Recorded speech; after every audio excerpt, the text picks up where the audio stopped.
Hello, beloved audience. Thank you for joining us today on this episode of From the Shelf about Godzilla, which I remember the hype when this movie came out was kind of crazy. Really? There wasn't fear after the 98 situation? I think that's part of why there was hype, because as soon as they showed off Godzilla's design, they were like, he just looks like Godzilla. Okay. I talk crap, but I was 7 when the 98 one came out, so that was the coolest thing for a 7-year-old. Agree to disagree. Anyway, so... There's no way that you at 6 years old did not find that cool. I didn't, even as a kid, I didn't like the monster design.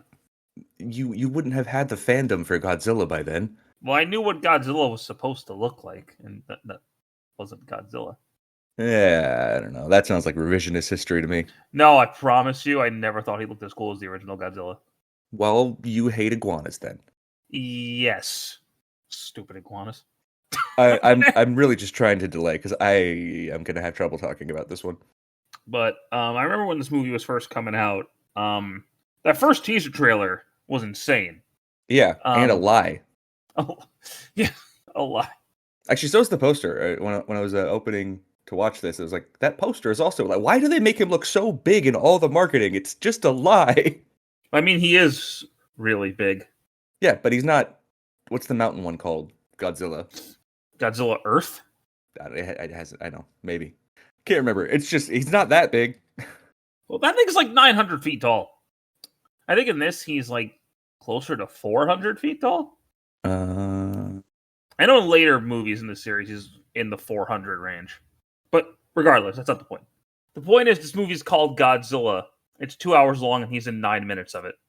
Let's start there. No, I gotta say, Gareth Edwards is so frustrating as a director because he's really, really good at capturing scale, but he's also really, really good to the point, like where he blue balls to the point of it's just not interesting anymore. Dude, he is such a tease. It is frustrating. But it's not like a tease. I mean, yes, the final scene is cool, but it's not enough of a payoff for me to have.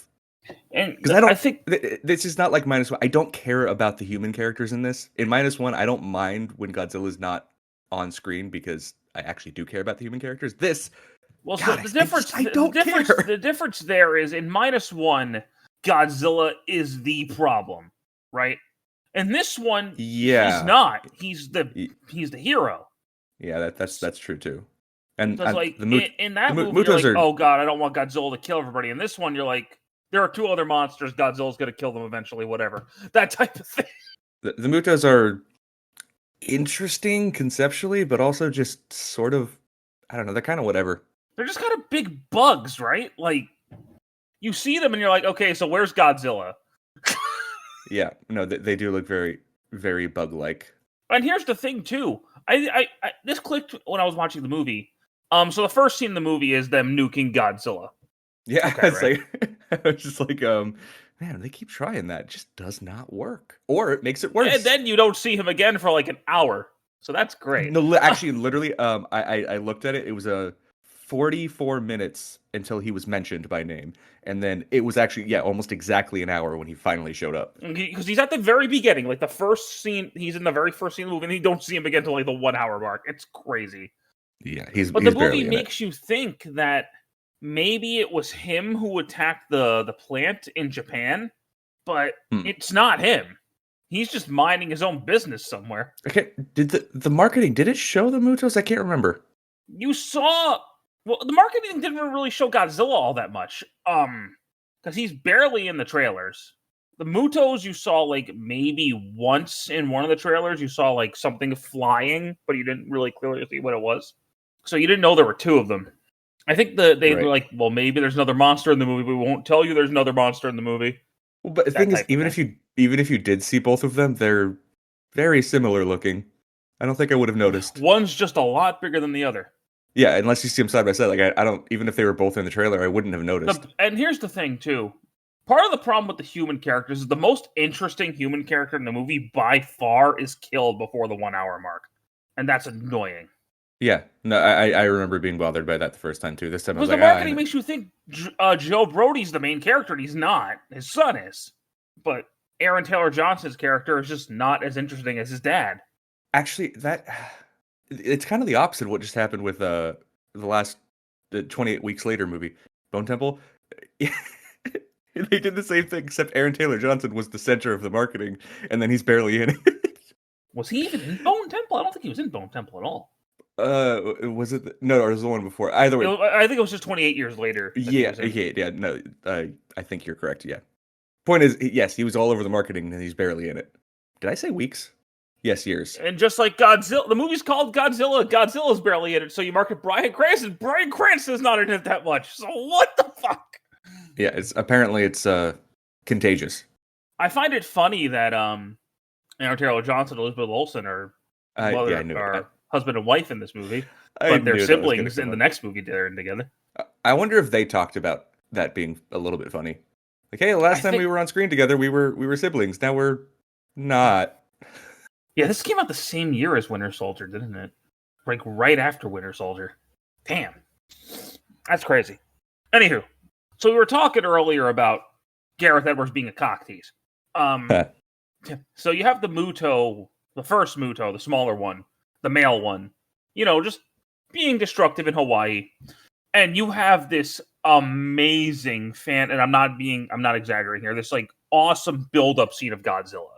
Oh yeah, yeah. That's what I'm saying. He's really good. He's a good director. But then, dude, the scene where he rises out of the water and it causes the tsunami, and then he's just walking through, like the building up to him, it's like, oh my god! And then you see the size difference between him and the Muto, and then when it pans up and he just roars, and it's like, fuck yes. Then it cuts away.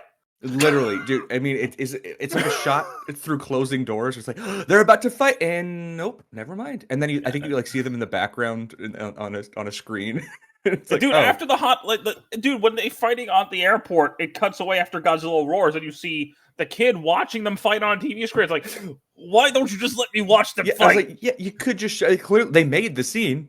Somebody went through the trouble of actually animating that. You could just show that. And then later on, when he shows up in San Francisco, when Elizabeth Olsen's character is running, and you see him and the Muto fighting again, the doors close. It's like, gah! Yeah, that's the one I was talking about. But it's like, why are you teasing Godzilla so much in a movie called God? And I know, like, a lot of Godzilla purists are going to be like, well, he's never in the movies that much, blah, blah, blah. My argument to that is, this movie's called Godzilla.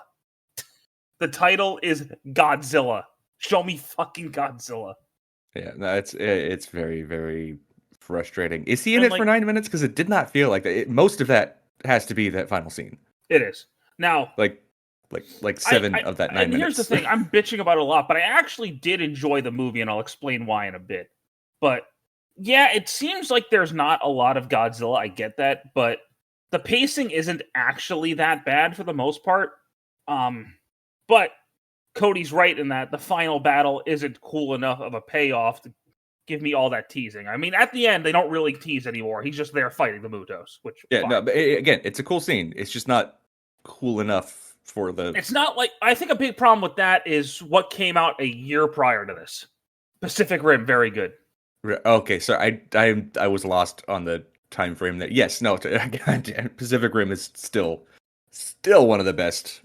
Now, granted, Godzilla has one of the coolest kills ever in a movie in this. I'll get to that in a second. I know which one you're talking about.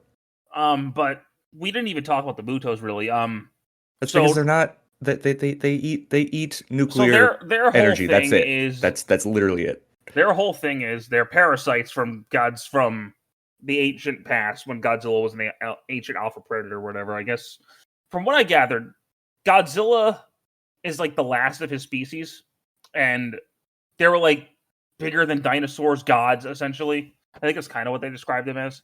But these Muto things, which I don't know if that's actually what they're called, it's just a code name, were parasites. They would kill Godzilla's species and use his body to reproduce. That type of thing. So Godzilla was like, nah, you ain't doing that. Nah, I'm gonna kill you. And the movie makes a point to show you that individually, these things can't beat Godzilla. They cannot do it. Like, I think the biggest hint of that is when he's fighting the female one, because the female one, they're kind of like spiders where the females are a lot bigger. So when Godzilla's fighting the female Muto, I swear I almost felt bad for the thing when he was stomping on her neck like that. Because she looked like she was about to cry. And don't feel keep in mind, bad. she had just given birth. I want to follow up on that Muto thing that you said. It's actually very funny because calling them Mutos is sort of an anti-name because and calling them that you're right, it's not a name.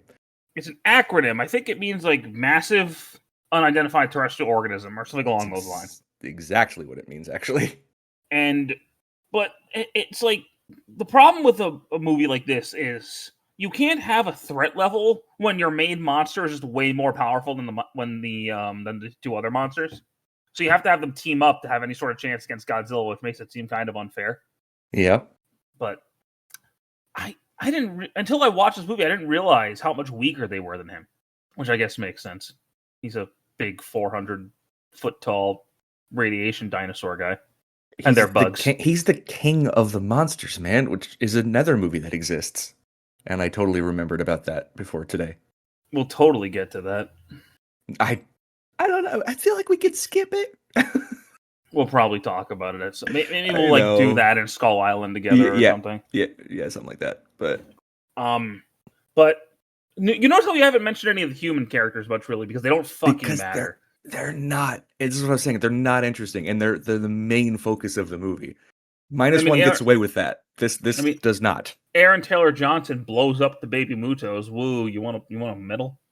But actually, he's sort of just wandering around for the bulk of the movie. I think people would have bitched about the humans less if Bryan Cranston's character was actually the main character, because that opening scene with him having to lock his wife in that toxic radiation room was just on his birthday.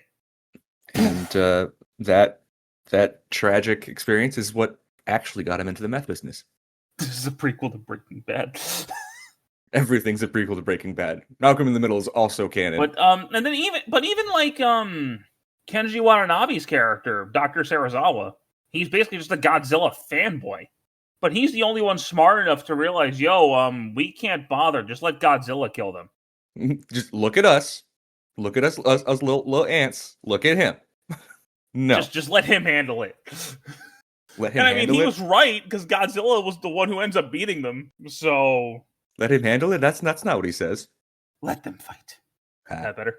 Yes. Thank you. But after I do think too, though, when Godzilla actually uses atomic breath, I was like, oh, that was awesome.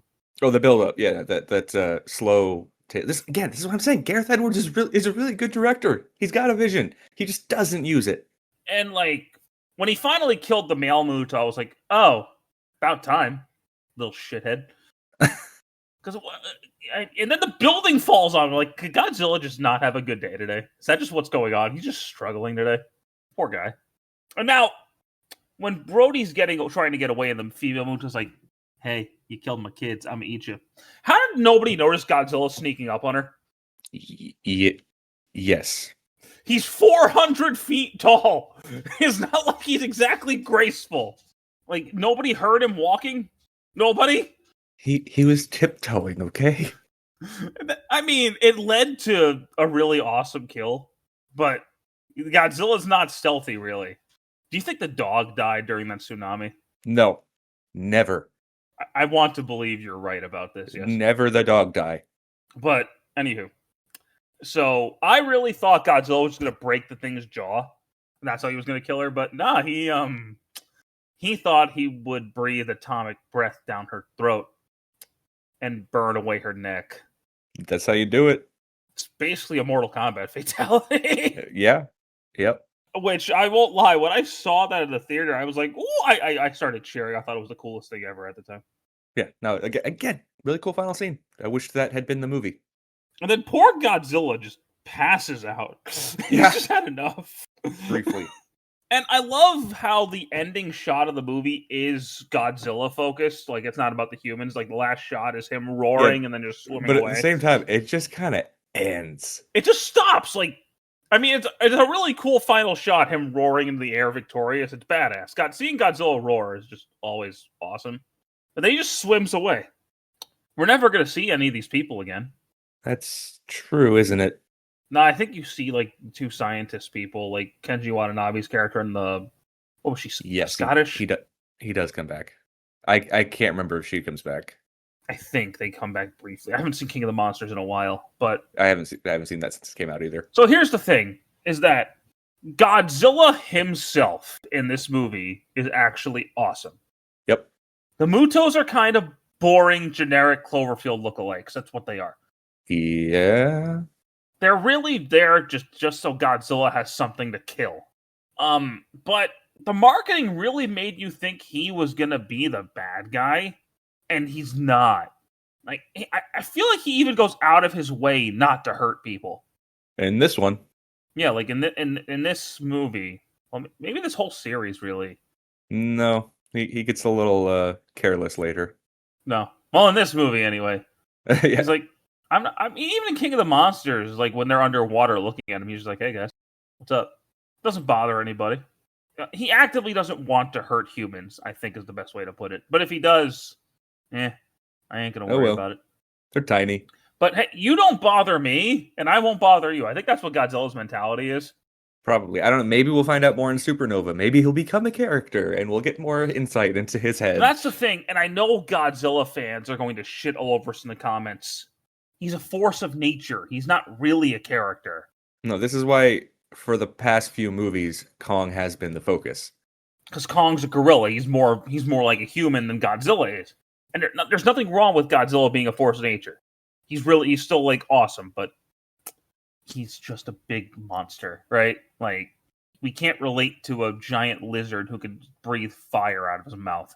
I can't do that shit. Can you? Can you, Cody? If you can, you've been holding out on me. I was gonna make a joke, but I'm not. No, I'm not. Extremis? No, it was about when Kong uses a kid as a bat. Oh Jesus! Like, I could do that. We'll get to that when we talk about New Empire. But I actually do enjoy this movie for the most part, believe it or not, despite me spending a lot of this video podcast, or you want to call it, shitting on it. The parts that are really cool. But there's not enough Godzilla in a movie called Godzilla. I think that's been the biggest complaint about this movie since it came out. Yeah, that's why in 12 years I've never rewatched it until now. Which, for better or worse, King of the Monsters does have more Godzilla in it. So make of that what you will. Yeah, but it doesn't do the scale nearly as well. It's kind of like the visual jump from Pacific Rim to the one that doesn't exist. Same kind of thing happens with the second one, I remember. I'll have to I've only seen every movie in this franchise once. It's not nearly as bad as Uprising, but it's I haven't seen Uprising, so it's because it doesn't exist. You can't. That's right. I don't know why I thought about Pacific Rim Uprising existing, but what did you think about this movie overall, Cody? It's aggressively okay. It's visually impressive. I'm very bored watching it, though. That's fair. I can't really argue with that. And just the tickling of your balls with like, oh, hey, here's Godzilla. Nope. Just a Godzilla-shaped feather. Honestly, I think the biggest offender is when he's at the airport roaring, and then he roars, and then they just cut away after he roars. I was like, really? Yeah, and they do it. Okay, I was kind of conflating two scenes there. They do it twice, right? Mm-hmm. Okay, yeah. And it's just... No. Yeah, no. For better or worse, we do get more Godzilla as the series goes on. So make of that what you will. But, my friend, what do you want to discuss next time? Well, as I said the last time I re-brought it up, it's been too long. Let's close out the Dark Knight trilogy. Yay! I just sound like a special child. You are a special child. Shut up, fuck you. Well, anywho, thank you guys so much for listening to our Godzilla podcast today. We do appreciate it, and we'll see you next week for The Dark Knight Rises. Take care.